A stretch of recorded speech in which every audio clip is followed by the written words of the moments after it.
Good morning, good afternoon, or good night. My name is Bria, and today I'll be reading from the book Barracoon, the story of the last black cargo by Zora Neale Hurston.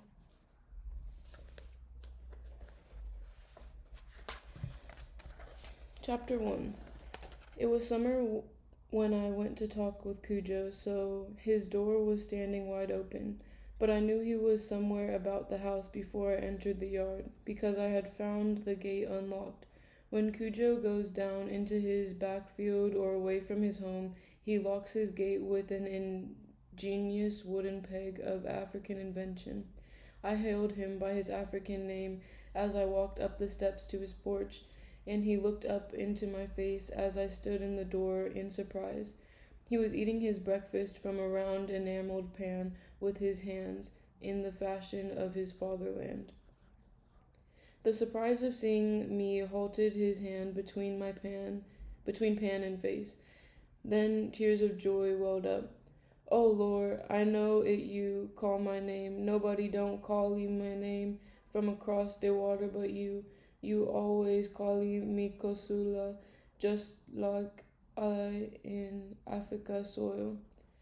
I noted that another man sat eating with him, and I wondered why. So I said, "I see you have company, Kosula." "Yeah, I got to have somebody stay with me. I've been sick in the bed for 5 months. I need somebody's hand some water. So I take this man and he sleep here and take care Cujo, but I get you well now." In spite of this recent illness and the fact that his well had fallen in, I found Cujo Lewis full of gleaming goodwill. His garden was planted. There was deep shade under his china berry tree, all as well, and all as was well. He wanted to know a few things about New York, and when I had answered him, he sat silently smoking. Finally, I told him I had come to talk with him. He removed his pipe from his mouth and smiled. "I don't care," he said. "I like having company. Come see me." Then the smile faded into a wretched weeping mask. "I so lonely. My wife, she left me since the 1908. Cujo all by himself." After a minute or two, he remembered me and said contritely, "Excuse me, you didn't do nothing to me. Cujo feels so lonely he can't help he cry sometime. What you want with me?" "First, I want to ask you how you feel today." Another muted silence. Then he said, "I thank God on praying ground and in a Bible country." "But didn't you have a God back in Africa?" I asked him. His head dropped between his hands, and the tears sprung fresh. Seeing the anguish in his face, I regretted that I had come to worry this captive in a strange land. He read my face and said, "Excuse me, I cry. I can't help it when I hear the name call. Oh Lord, I no see Afiki soil no more." Another long silence. Then, "How come you esteem me and we had no God back there in Afiki?" "Because you said, thank God you were on praying ground and in a Bible country." "Yeah, in Afiki we always know there was a God. He named Allahua, but po Africans we can't read the Bible, so we don't know God got a son. We ain't ignorant, we just don't know. Nobody don't tell us about Adam eating the apple. We didn't know the 7 seals was silly against us. Our parents don't tell us that. They didn't tell us about the first days. No, that's alright. We just don't know. So that what you can't see me." I temporized. "Well, yes, I wanted to ask that, but I want to ask you many things. But I want to ask you many things. I want to know who you are and how you came to be a slave, and to what part of Africa do you belong, and how you fared as a slave, and how you have managed as a free man." Again his head was bowed for a time. When he lifted his wet face again, he murmured, "Thank you, Jesus. Somebody come asked about Cujo. I want tell somebody who I is, so maybe they go in Afiki soil someday and call him my name, and somebody dare say, yeah, I know Kosula. I want you everywhere you go to tell everybody what Cujo say, and how come I in American soil since the 1859, and never see my people no more. I can't talky plain, you understand me, but I calls it word by word for you so it won't be too crooked for you. My name is not Cujo Lewis, it Kasula. When I getty in American soil, Mr. Jim Muir, he try calling my name, but it too long. You understand me? So I say, well, I your property. He say, yeah. And I say, you calling me Cujo? That do. But in Afiki soil, my mama, she named me Kosula. My people, you understand me? They ain't got no ivory by they door. When it ivory from the elephant stand by the door, then that a king, a ruler. You understand me? My father, neither his father, don't rule nobody. The old folks that lived 200 year before I born, don't tell me they father rule nobody. My people in Afiki, you understand me? They not rich. That's the truth now. I'm not going to tell you my folks they rich and come from high blood. Then when you go on Afiki soil I didn't get that. Could you try again?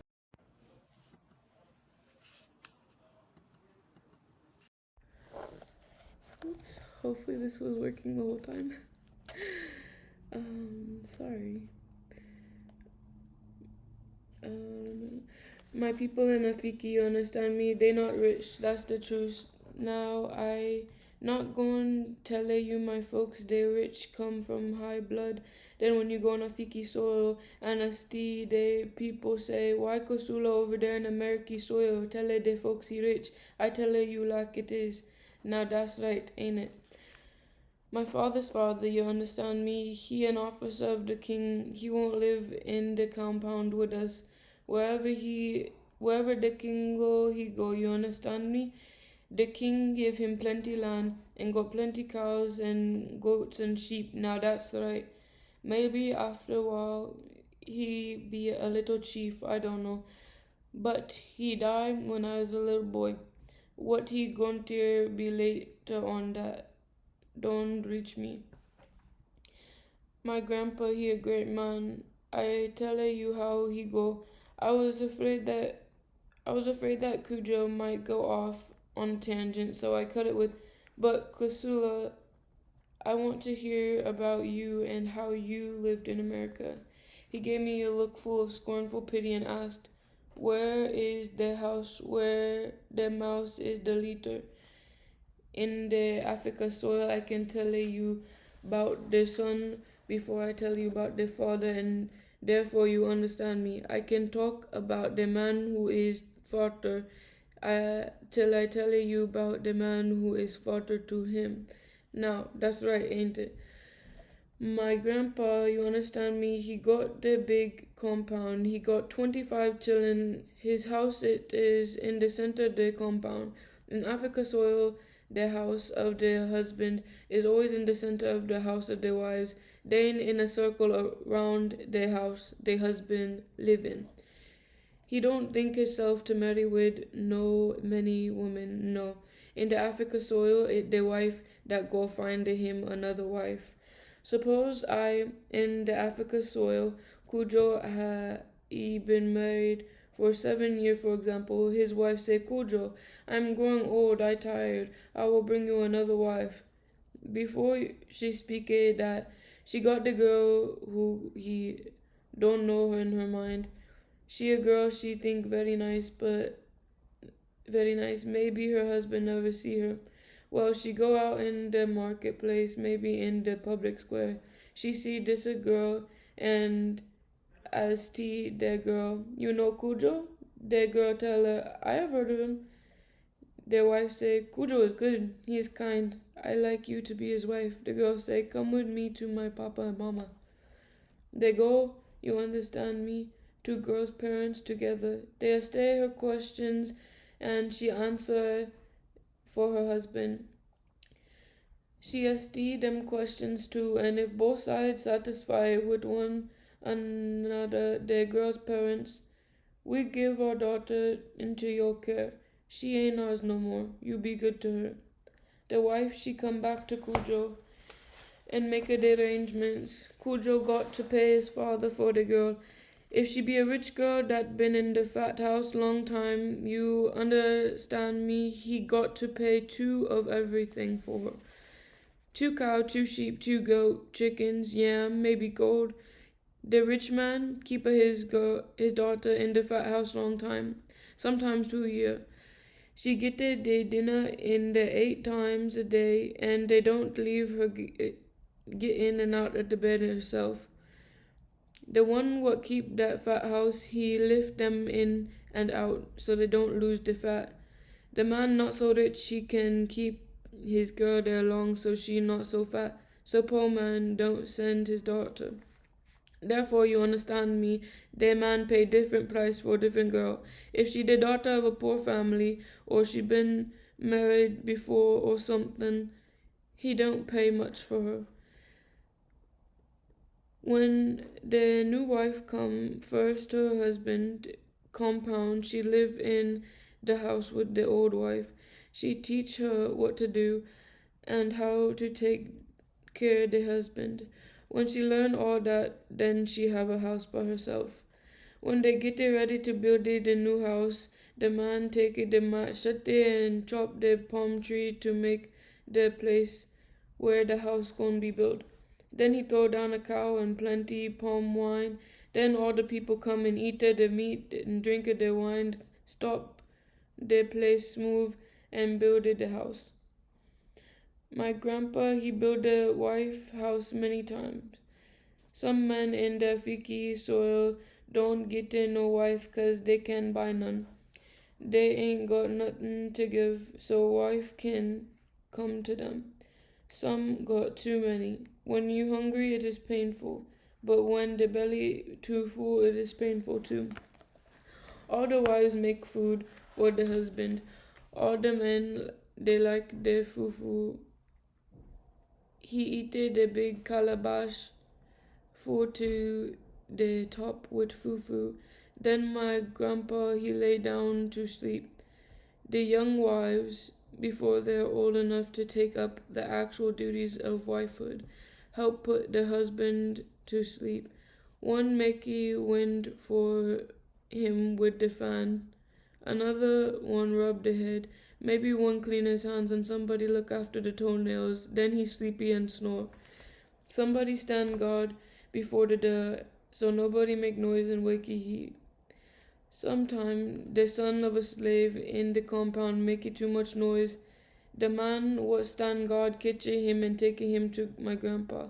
He sit up and look at the boy so, then he ask him, whoever tell you that the mouse can walk across the roof of the mighty?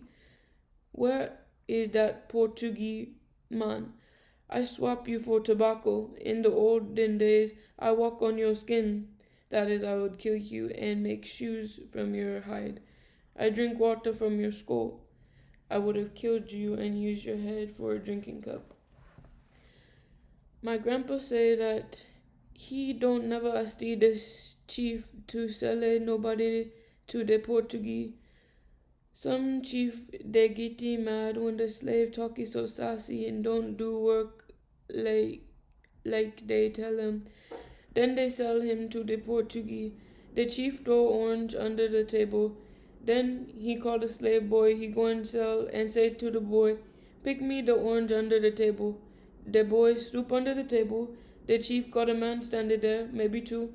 Then when the boy go under the table to get the orange, the chief say, catchy the bushman. The man grabby the boy and sell him. The chief he ain't always glad. One day the wife die. She's still in the old wife's house and ain't never been no wife to the chief yet. She too young. Why she died, Cujo don't know. When they come to tell the chief his young wife dead, he go look. He slap his hand on his wrist. Then he scream in his fist and cry. He say, "Yeah, yeah, yeah, my wife dead. All my goods wasted. I pay big price for her. I fatten her and now she dead and I never sleep with her once. Yeah, yeah, I lose so much. She dead and still a virgin. Yeah, yeah, too, yeah. I have a great loss." Cujo looked out over his patch of pole beans towards the house of his daughter-in-law. I waited for him to resume, but he just sat there, not seeing me. I waited, but not a sound.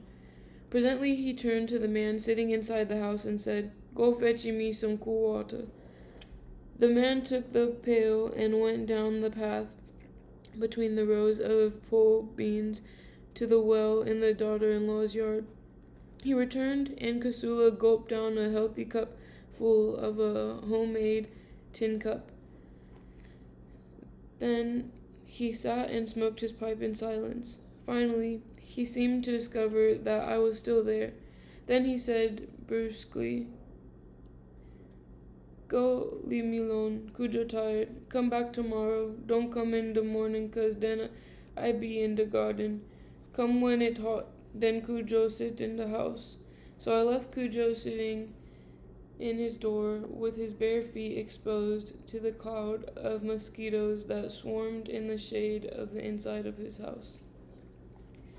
That was the end of chapter 1. Thanks for watching, guys. I'm sorry. I am trying to read as best as I can. But I like that Zora Neale Hurston has kept the writing as close to his pronunciation as possible, so we get more culture from that. So I'm trying to read as best as I can, but hope you guys like the video. Bye.